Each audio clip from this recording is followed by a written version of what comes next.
Welcome to Friday media. Andhra Pradesh ప్రభుత్వం ఈరోజు మంత్రివర్గానికి సంబంధించి ఒక సమావేశం నిర్వహిస్తుంది.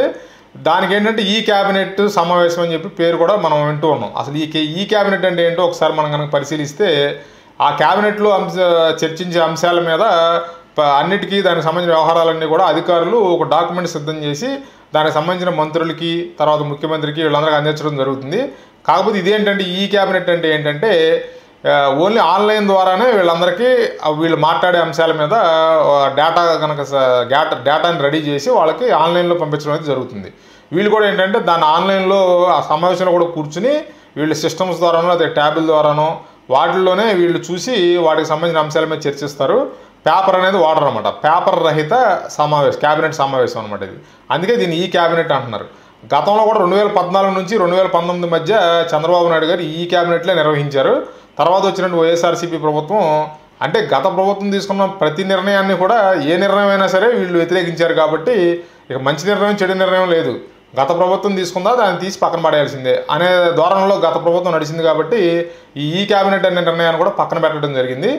పెట్టి వీళ్ళు మళ్ళీ యథాతథంగా మామూలుగానే క్యాబినెట్ సమావేశాలు నిర్వహించారు. ఇప్పుడు మళ్ళీ ఏంటంటే చంద్రబాబు నాయుడు గారి నేతృత్వంలో మళ్ళీ ఈ క్యాబినెట్ వ్యవస్థను మళ్ళీ స్టార్ట్ చేయడం అయితే జరిగింది. ఈ క్యాబినెట్లో ఏంటంటే కొన్ని శాఖలపై ఈరోజు నిర్ణయాలు తీసుకుంటారని తెలుస్తుంది. అంటే ఎక్సైజ్ సంబంధించి, తర్వాత దేవాదాయ శాఖకు సంబంధించి ఇట్లా కొన్ని శాఖలనే మీద ఈరోజు రివ్యూలు చేస్తూ ఉన్నట్లుగా మనకు తెలుస్తుంది. అదేవిధంగా ఏంటంటే రివర్స్ టెండరింగ్ అంటే గత ప్రభుత్వం జగన్మోహన్ రెడ్డి ప్రభుత్వం తీసుకొచ్చినటువంటి రివర్స్ టెండరింగ్ని కూడా ఇప్పుడు ఈ క్యాబినెట్ రద్దు చేసినట్టుగా తెలుస్తుంది. అంటే రివర్స్ టెండరింగ్ ప్రక్రియనే పూర్తిగా రద్దు చేసి మామూలుగా టెండర్ విధానం, పాత టెండర్ విధానాన్ని మళ్ళీ కొనసాగించే విధంగా ఈ క్యాబినెట్ నిర్ణయం తీసుకున్నట్టుగా తెలుస్తుంది.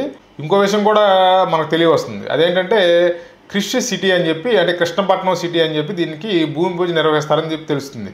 అంటే దీంట్లో మొత్తం 3 విడతలుగా దీన్ని డెవలప్ చేస్తారని తెలుస్తుంది. మొదటి విడతగా 18,000 కోట్ల పైచిలుకుగా మౌలిక వసతుల ఏర్పాటుకి, తర్వాత అక్కడ డెవలప్మెంట్ యాక్టివిటీస్ కేటాయించి సుమారుగా 88,000 మందికి ఉపాధి కల్పించే విధంగా ఏర్పాట్లు జరుగుతున్నట్టుగా చెప్తున్నారు.